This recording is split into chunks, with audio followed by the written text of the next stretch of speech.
RCR presenta Perú 2030, programa sobre la reforma del Estado, la descentralización, la modernización de la gestión pública, el desarrollo regional y local en el marco de los 17 Objetivos de Desarrollo Sostenible de la Agenda 2030. Información, entrevistas, análisis y debates. Llevamos 7 años debatiendo los problemas del país y sus posibles soluciones. Perú 2030, con la dirección y conducción de Franz Portugal.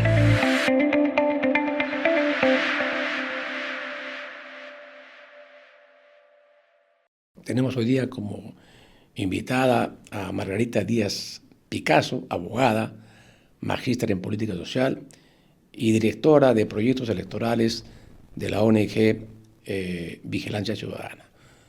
No, una especialista en esta materia. Muy buenos días, Margarita, gracias por estar en Perú 2030. Muy buenos días, Franz, por la invitación. Para nosotros es un gusto poder compartir este tema tan importante para la ciudadanía aquí con ustedes. Margarita, obviamente la primera pregunta de cajón, luego de los informes que ustedes han trabajado para dar cuenta del tema del financiamiento, ¿cuál sería el primer balance que tendrían sobre el tema del financiamiento de los partidos políticos?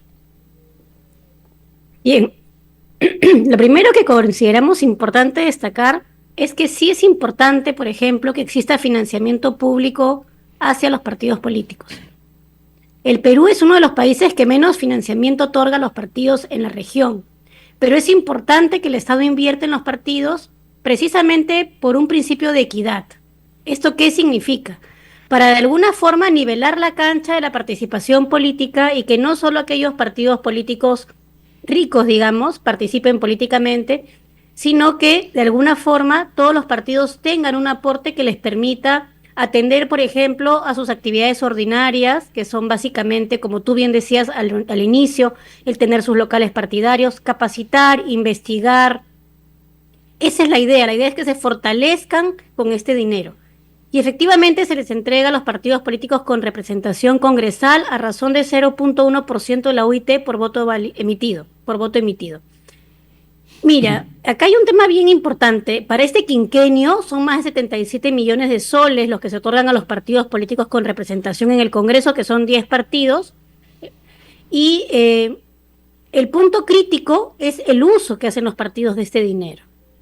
Hemos encontrado, por ejemplo, que hay empresas que se han constituido muy cercanamente al otorgamiento del recurso, que no tenían experiencia para los servicios que brindaban.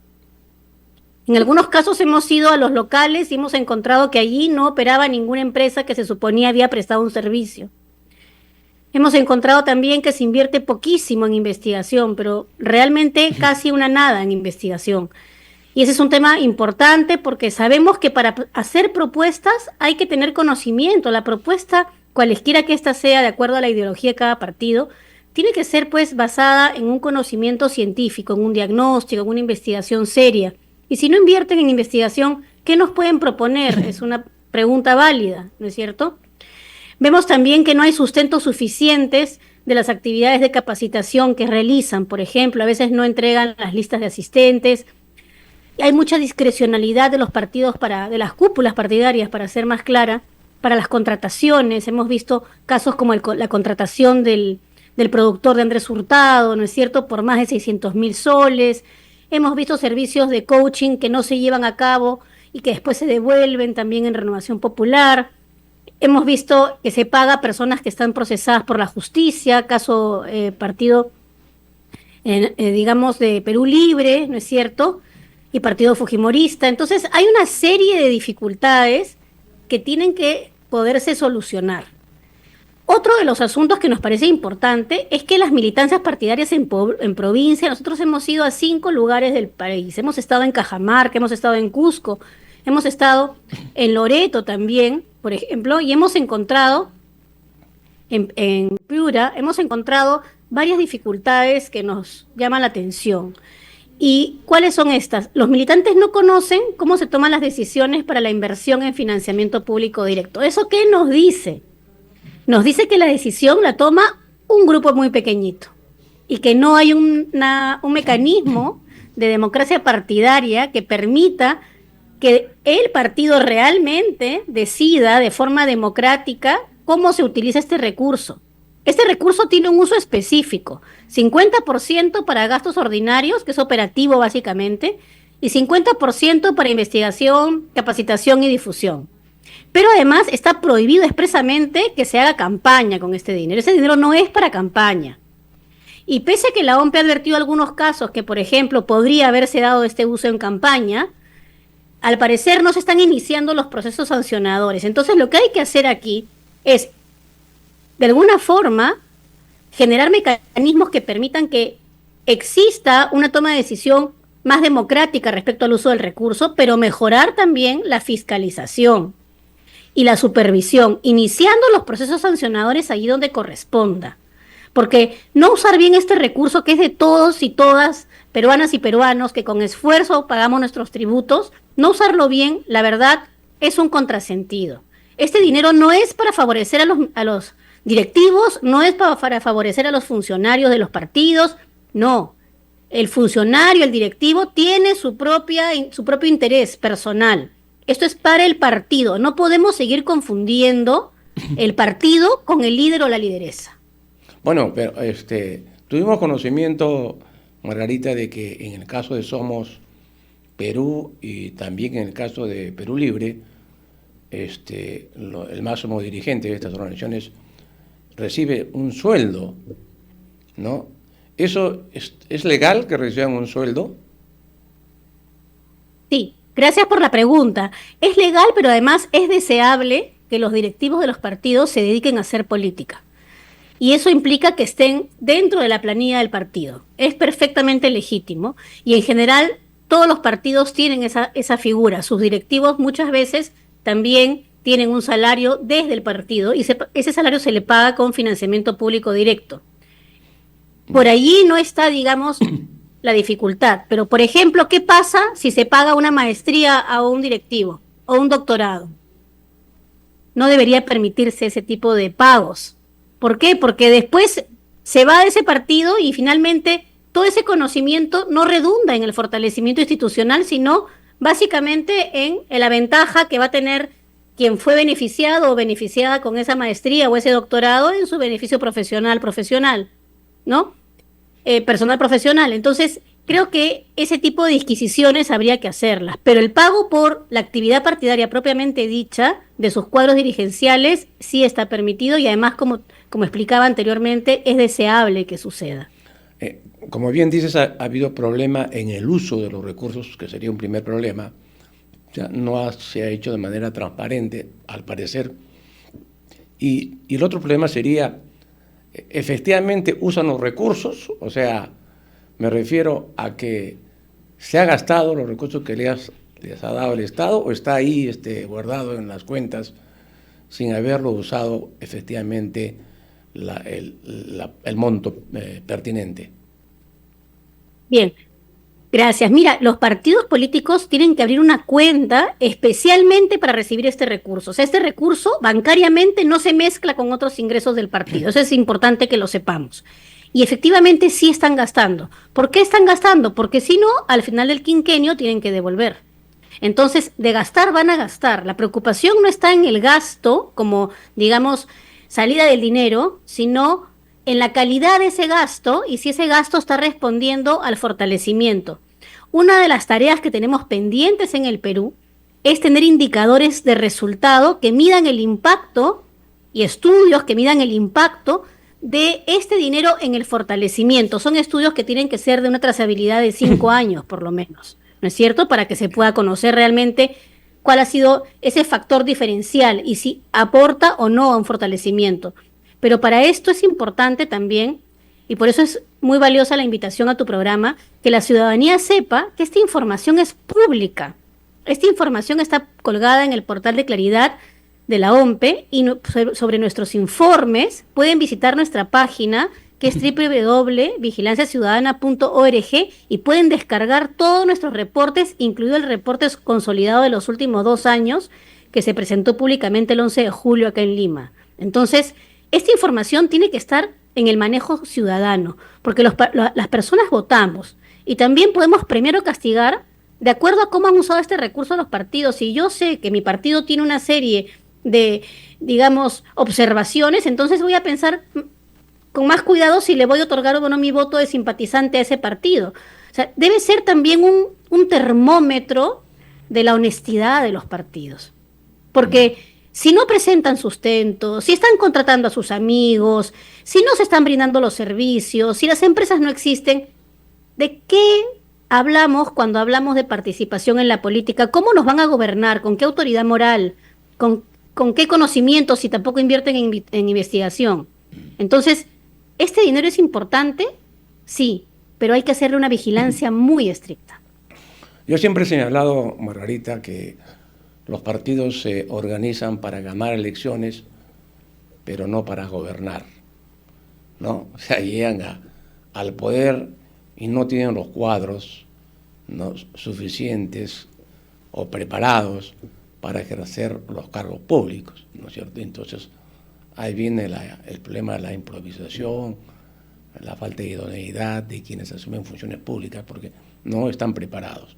No, ¿tú no crees de que debería haber una instancia, quizá la OMPE sea la adecuada, para que las entidades públicas o privadas o especialistas de un dominio, de una materia, puedan certificarse en esta entidad, en la OMPE, por ejemplo, ¿no?, de forma que la OMPE diga, este señor o esta institución está acreditado para poder hacer capacitación, ¿no? Y sin ese certificado, los partidos no podrían, ¿no es cierto?, contratar, ¿no?, dicha capacitación. ¿No te parece que eso podría ser una solución y habría que eso modificar la ley? Bien, sobre esa acotación tengo una noticia positiva. Respecto del reglamento de financiamiento y supervisión de fondos partidarios, ha habido algunas modificaciones últimas, ¿no? Después de nuestro informe de marzo del año 2023, en el mes de mayo, se modificó el reglamento y la OMPE incluyó, por ejemplo, requisitos mínimos para las contrataciones. Para contratar para capacitaciones, por ejemplo, tienen que ser entidades que tengan cierto tiempo de experiencia, por ejemplo, 2 años de experiencia. Para investigaciones tienen que ser instituciones que sean de universidades licenciadas por la SUNEDU o instituciones que tengan cierto prestigio, digamos, en el mercado. Entonces, ¿qué sucedió?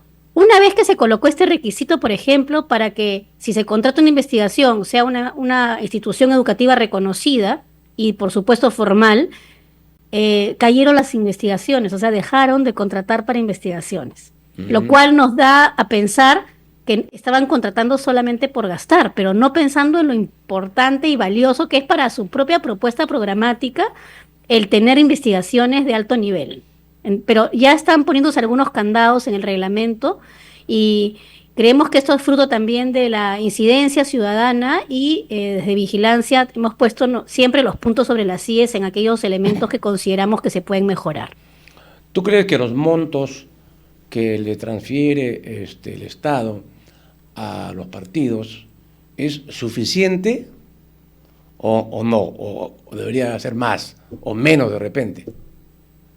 Esa pregunta es una pregunta muy difícil de contestar porque siempre hablar de montos resulta pareciendo arbitrario.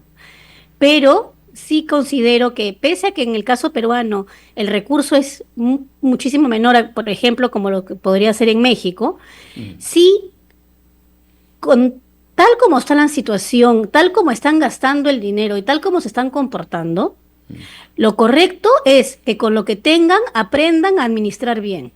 Entonces, yo en este momento te diría, más adelante tal vez sí aumentar el monto, pero en estos momentos, por los próximos años, mientras ellos aprenden, digamos, a gastar de una forma eficiente, mantengamos el monto tal cual está.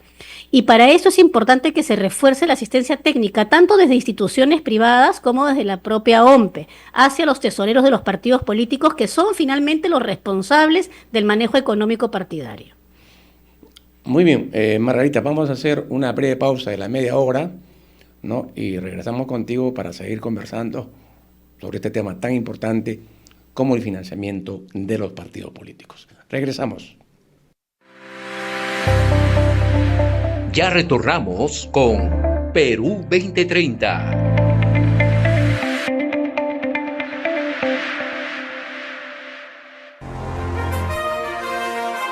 RCR, Red de Comunicación Regional, la red que comunica y une al Perú. Integramos y damos voz a las comunidades más alejadas del Perú. Más de 40 emisoras de radio, 30 estaciones de televisión y nuestras redes sociales se unen a diario con la señal de RCR. Integramos a más de 400 localidades en costa, sierra y selva. RCR, Red de Comunicación Regional, la red que comunica y une al Perú.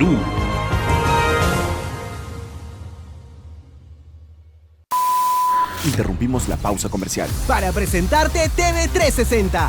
Mira TV y Radio Nacionales en vivo, 100% gratis. Disponible para todos en el Perú, desde cualquier dispositivo. Disfruta de megas ilimitados para TV360. Descarga el app, regístrate y míralo ahora. Derrama Magisterial es una institución privada de seguridad social complementaria que trabaja por el bienestar de los maestros y su familia, ofreciéndoles un fondo previsional formado a partir de sus aportes voluntarios que les permita afrontar situaciones difíciles como retiro, invalidez y fallecimiento.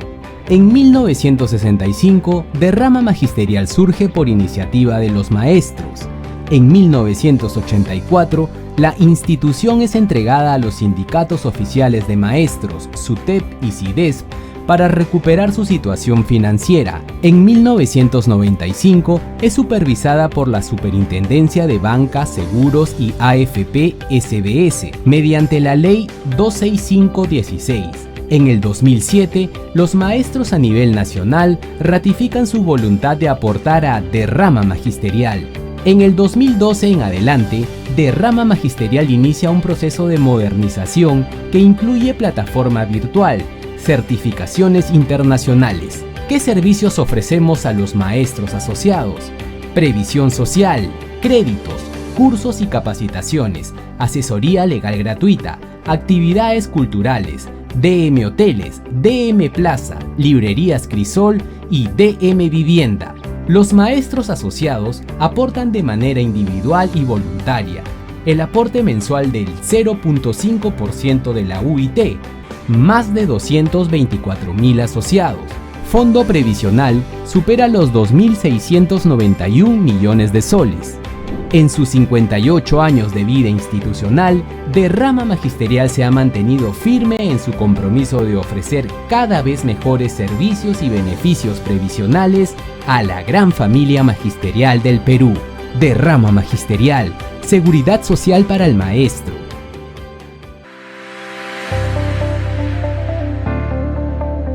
Sigamos con Perú 2030.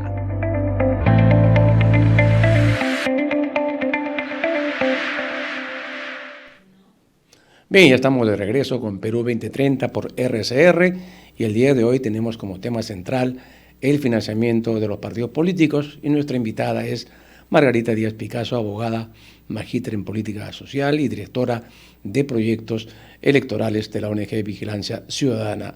Margarita, un tema que también estaba pendiente es el tema del financiamiento privado, ¿no?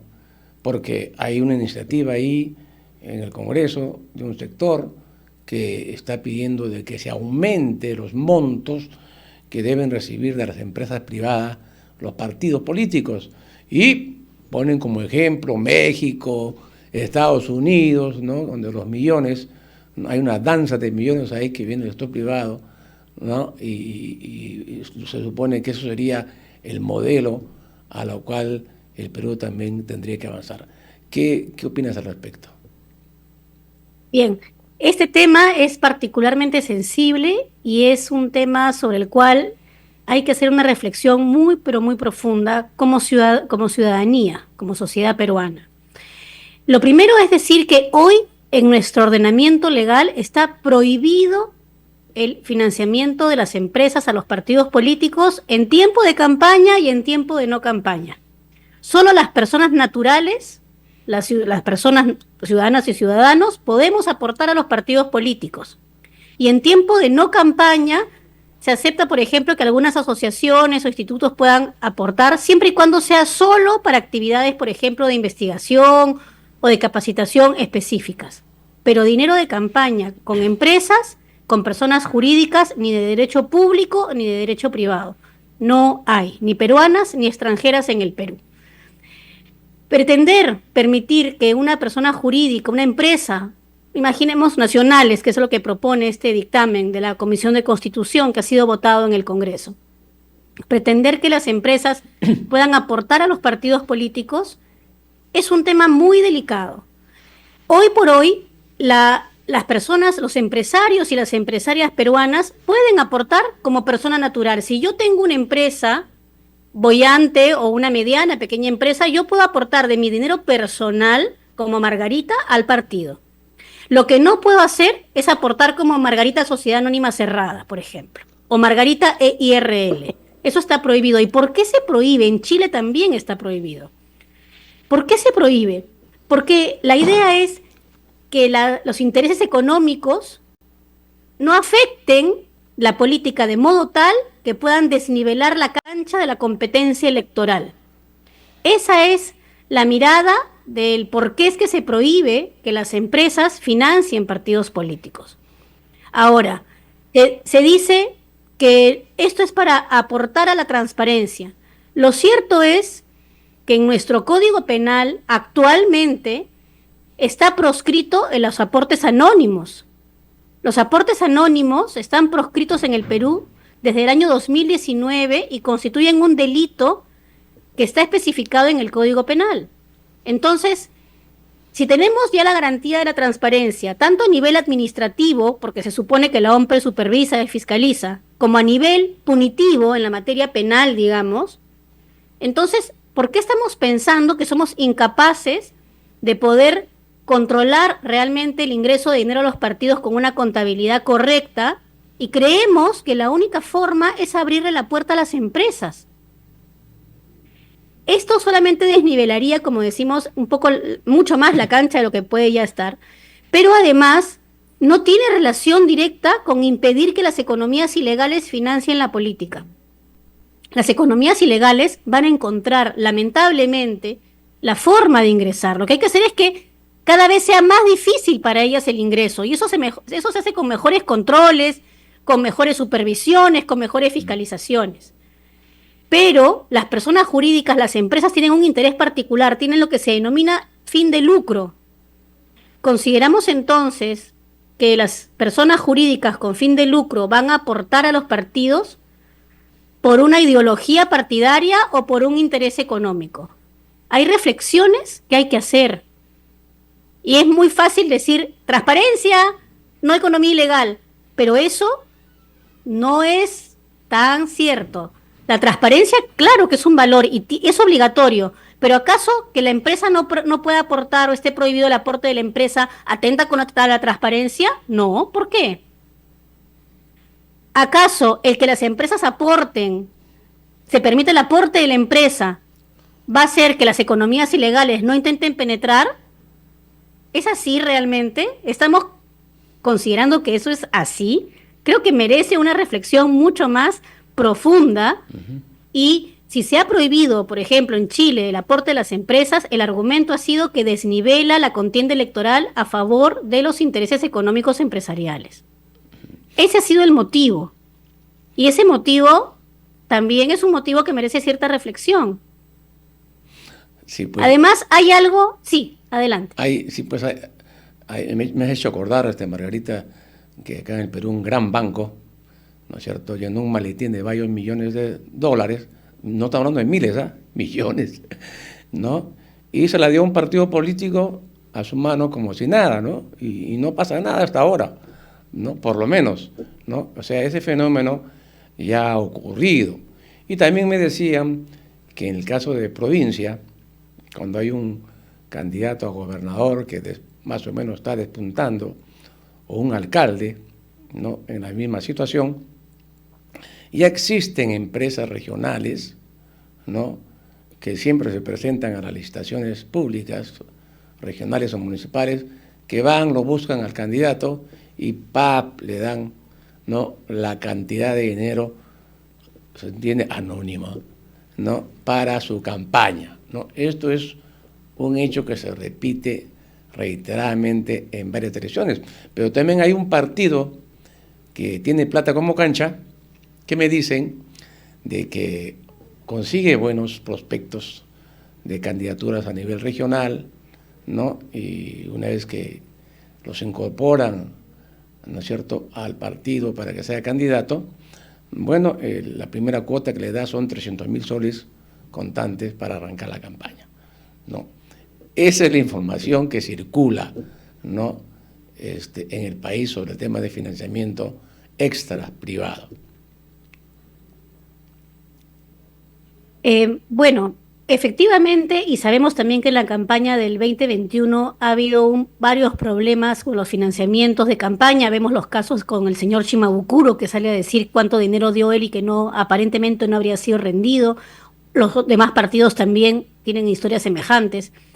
Pero esa situación del tratar de esconder el dinero de la campaña, que es una situación ilícita, por supuesto, que como repito, ya está penado como delito en nuestro Código Penal, con pena de cárcel además. Esa situación no guarda relación necesariamente con que la solución para todo es que las empresas aporten, digamos, entre comillas, transparentemente, o sea, que sea un aportante más como si fuera una persona natural. No se soluciona el tema así.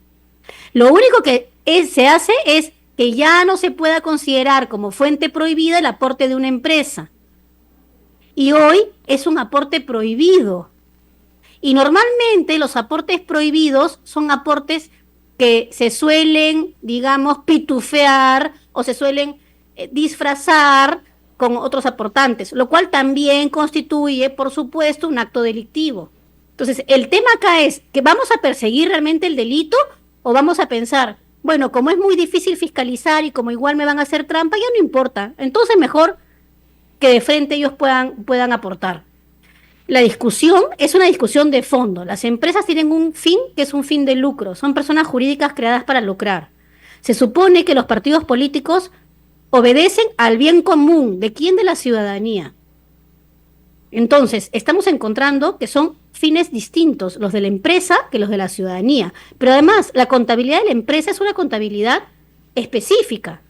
Esa contabilidad de la empresa va a abrirse a nivel económico para sacar dinero de la caja de la empresa para apoyar un partido político, cuando el empresario o la empresaria lo puede hacer a título personal con su dinero o sus ganancias, digamos, sus dividendos recibidos. Son preguntas claves. Claro. Pero Margarita, porque han sido justamente los empresarios, los gremios empresariales, esa es la información que ha salido en los medios, los que están proponiendo, ¿no es cierto?, de que debe reformarse la legislación, los gremios empresariales, ¿verdad?, para que estos puedan, ¿no?, financiar a los partidos políticos de manera transparente, dicen ellos. ¿Qué opinas al respecto de este argumento y petición de los gremios empresariales?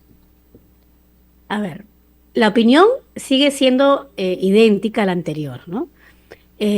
Las personas jurídicas tienen ánimo de lucro y en tanto ánimo de lucro, su interés es, digamos, que sus ganancias sean lo más posible, ¿no es cierto? Maximizar su ganancia y minimizar sus riesgos. Esa es la idea de la empresa. La idea de un partido político es tener propuestas en salud, propuestas en educación, es cerrar la brecha de infraestructura, trabajo con población a nivel intercultural, cerrar la brecha de acceso a beneficios culturales, proteger nuestro patrimonio material e inmaterial. O sea, tiene otras finalidades, se supone, que es hacer gobierno. Por supuesto, con el concurso de la ciudadanía, las empresas, ONGs, cooperación, países hermanos, etcétera. Sí, pero la finalidad de un partido es ser gobierno. ¿Queremos realmente partidos que representen exclusivamente intereses empresariales? ¿Y la ciudadanía dónde va a estar?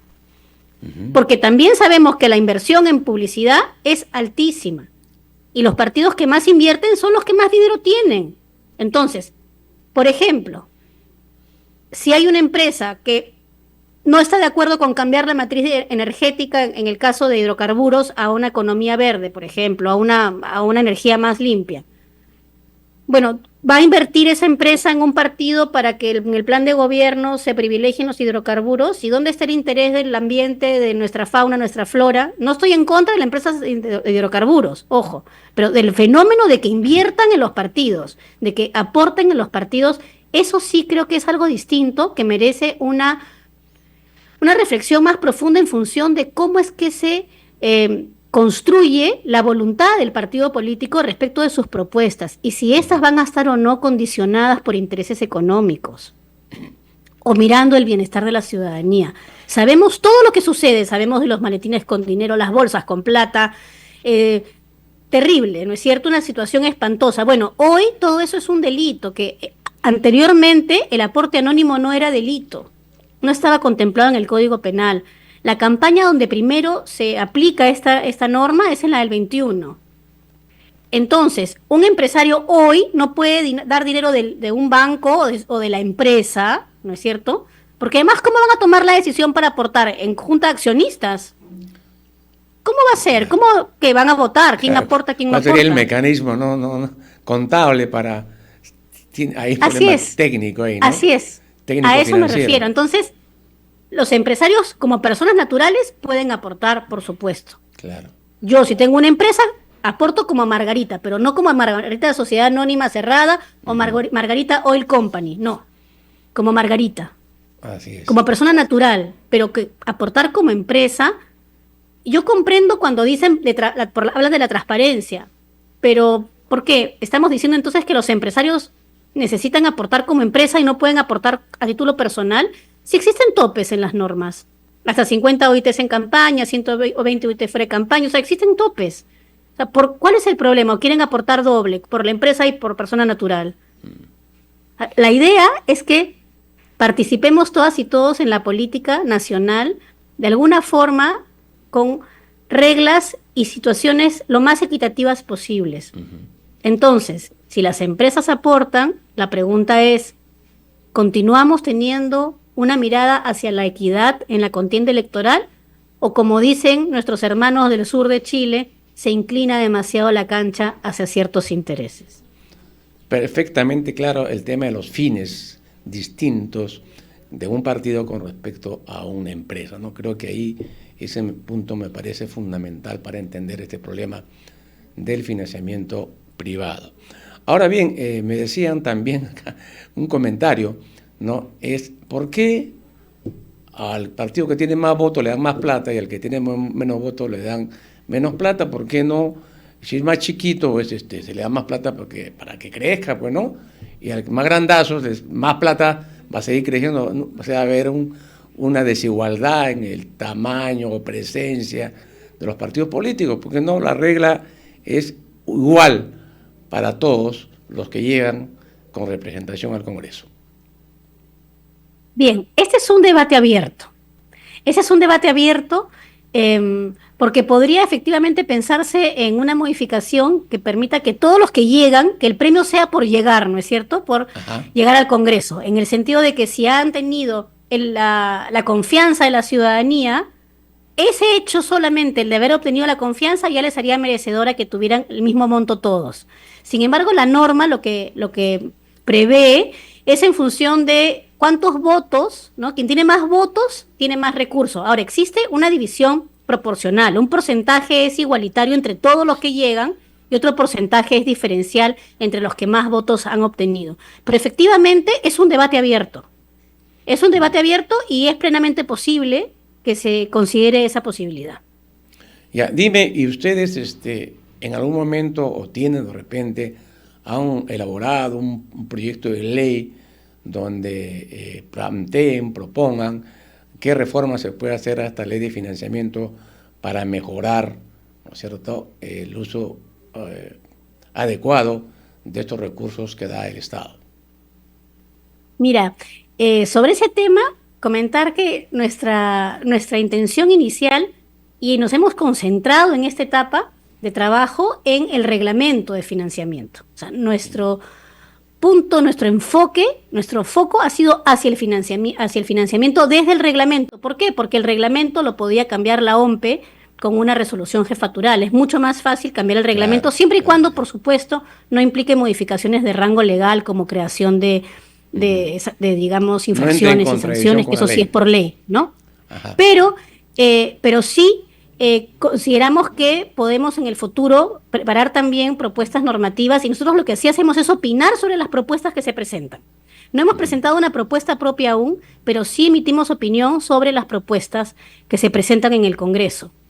Y sobre el reglamento sí hemos hecho propuestas concretas para su mejoramiento, y como decía inicialmente, respecto de las condiciones para contratación, han habido modificaciones a posteriori en el propio reglamento, mejorando, por supuesto, este tema. ¿Y tienen quizás un balance de esos 6 proyectos que están ahorita en el Congreso que todavía no tienen dictamen? No hemos elaborado todavía un balance, estamos revisando nosotros los proyectos de ley y eventualmente, cuando tengamos ya la opinión cerrada a nivel institucional, podemos hacerla pública como hacemos normalmente a través de nuestras redes. Ya, dime, viendo otros temas, y la pregunta es si ustedes también lo están trabajando, el tema de la democracia interna en los partidos, porque acaba de hacerse modificaciones, propuestas de modificaciones, ¿no?, en la Convención de Constitución, por la cual quieren ampliar, ¿no?, el porcentaje de 20% a 30% de los candidatos elegidos a dedo, pues, ¿no? Esa es la realidad, ¿no? Y también de que se permita que algunos candidatos para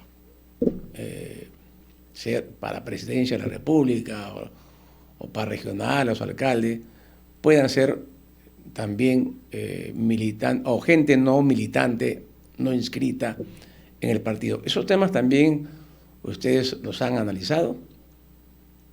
Sí, nosotros hemos estado viendo ese tema desde que se eliminaron las PASO, ¿no es cierto? Las elecciones en modalidad de PASO, ¿no? Primarias abiertas, simultáneas y obligatorias. Y la preocupación que tenemos como institución es precisamente que los partidos políticos deben fortalecerse al interior de sus cuadros partidarios. Si estamos pensando, por ejemplo, que el financiamiento público directo, parte de este recurso es para la capacitación de las personas del partido, de sus cuadros, ¿cómo estamos pensando que los partidos ya no tengan cuadros prácticamente? Y que tengan invitados, invitadas, en números que esperan que sea más hacia el 30%, ¿no es cierto? Con lo cual, ¿cómo entonces los partidos se fortalecen a la interna? ¿Qué aspiración tiene un militante de poder llegar a la directiva o de poder llegar a ser candidato si después viene un invitado o una invitada y deja de lado a la persona que realmente ha hecho vida partidaria? La idea del partido es esa, que haga vida partidaria. Y la vida partidaria la hacen sus militantes, sus directivos, sus dirigentes. Si estamos hablando de invitar a las personas a las candidaturas, ¿a quién voy a invitar? A la estrella de televisión, a quien me jala votos, pero no a quien tiene mi ideología, a quien está convencido de mi programa de gobierno. ¿Y qué va a pasar después? Esa persona se puede ir, como pasa todo el tiempo en nuestro Congreso de la República. Ingresan con un partido y acaban teniendo después otro y finalmente ninguno. Entonces, en vez de tratar de que esa situación no suceda, de que los partidos se fortalezcan a la interna, de que las personas que quieran hacer política encuentren, ojalá, una oferta partidaria para poder incorporarse como simpatizante o militante de un partido, lo que estamos haciendo es, bueno, ¿quién jala votos? A ver a quién invito. ¿Qué persona puede ser mediática para invitarla y que jale votos? En desmedro de una persona del partido que de repente se capacitó, que de repente hizo lo mejor que pudo en la campaña y en varias campañas, que está comprometida con la causa del partido, pero que de repente no jala votos según algunas personas que ven el marketing partidario, o de repente no tiene dinero para aportar en la campaña. Eso debilita o fortalece, eso debilita al partido político. Exacto. La idea es que quienes... Ese es el tema. Lo debilita, es como que lo dinamita desde adentro, ¿no? Así es. Ahí coincidimos plenamente. Nosotros hemos sostenido ya desde hace buen tiempo de que el 20% debe ser eliminado en la ley. Nada de a dedo, o que la cúpula de ponga 20%, que todos los candidatos sean en elecciones internas, democráticas, universales, secretas, todos, y se respete el lugar que ocupan, ¿no es cierto?, en esas elecciones, que no debe haber ese porque como todos sabemos, el 20% pues se convierte generalmente en todos los partidos, sin excepción, en un mercado persa de venta de curules. Esa es la triste realidad de los partidos en el Perú.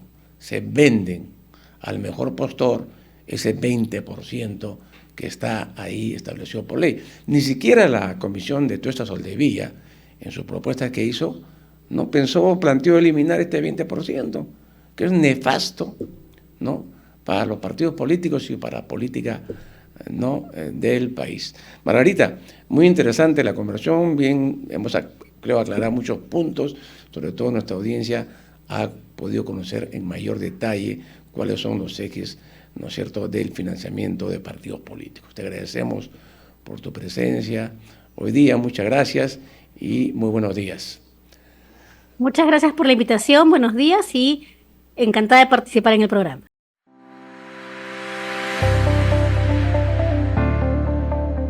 RCR presentó Perú 2030. Retornamos en nuestra próxima edición con más información, entrevistas, análisis y debates sobre los problemas del país y sus posibles soluciones. Perú 2030.